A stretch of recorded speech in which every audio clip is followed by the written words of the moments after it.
বন্ধুবৰ্গ হেলদি অসম চেনেলটিলৈ স্বাগতম জনালোঁ।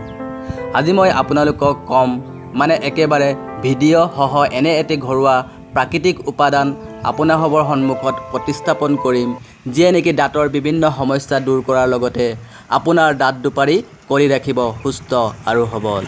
ইয়াৰ আগতে এটি অনুৰোধ, মোৰ এই হেলদি অসম চেনেলটি এতিয়াও যদি আপুনি ছাবস্ক্ৰাইব কৰা নাই তেনে কৰি লওক, লগতে বেল আইকনটি প্ৰেছ কৰি লওক যাতে নিত্য নতুন এনে ধৰণৰ স্বাস্থ্য সম্পৰ্কীয় আপডেটবোৰ আপোনালোকে পাই থাকে। তেনে বলক ভিডিঅ'টি আৰম্ভ কৰোঁ। এয়া হৈছে আমাৰ একেবাৰে কাষতে পোৱা বকুল গছ, যাৰ পৰিচয় দিয়াৰ বোধহয় প্ৰয়োজন নায়েই, সকলোৱে চিনি পায়। প্ৰথমে আমি বকুল গছৰ ছাল এনেদৰে কাটি সংগ্ৰহ কৰি ল'ম। পাছত 1 গিলাচ পৰিষ্কাৰ পানী ল'ম। এতিয়া এই পৰিষ্কাৰ পাত্ৰত 1 গিলাচ পানী সংগ্ৰহ কৰি লোৱা বকুলৰ ছালৰ সৈতে বইল কৰিম আৰু তেতিয়ালৈকে উতলাম যেতিয়া পৰ্যন্ত এই 1 গিলাচ পানী আধা গিলাচ হৈ নপৰে।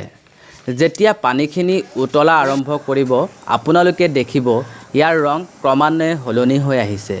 এই ৰং দেখাত তেজাল ৰঙা।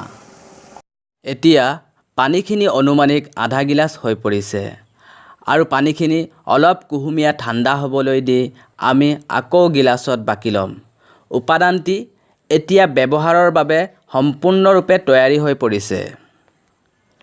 প্ৰস্তুত কৰি লোৱা এই উপাদানটিৰে আপুনি এতিয়া কুলকুলি কৰক। ই আপোনাৰ দাঁতৰ বিষ, আলু ফুলা, পায়ৰিয়া, তেজ ওলোৱা, ঘাঁ হোৱা আদিকে ধৰি দাঁত আৰু দাঁতৰ আলুৰ বিভিন্ন সমস্যা দূৰ কৰাৰ লগতে দাঁত দুপাৰিও আপোনাৰ কৰি ৰাখিব সুস্থ আৰু সবল। তেনে বন্ধুবৰ্গ, বাণিজ্যিক ক্ষেত্ৰখনৰ পৰা ক্ৰয় কৰি অনা কৃত্ৰিম কেমিকেলযুক্ত ঔষধবোৰ পৰিহাৰ কৰক আৰু প্ৰাকৃতিক উপাদান ব্যৱহাৰ কৰি সুস্থ থাকক। পুনৰবাৰ অসমীয়াতে এনেধৰণৰ হেল্থ টিপছবোৰ পাই থাকিবলৈ চেনেলটি ছাবস্ক্ৰাইব কৰিবলৈ অনুৰোধ জনালোঁ আৰু ভিডিঅ'টি যদি ভাল লাগে লাইক কৰিব, শ্বেয়াৰ কৰিব যাতে অন্যজনো উপকৃত হয়। ধন্যবাদ।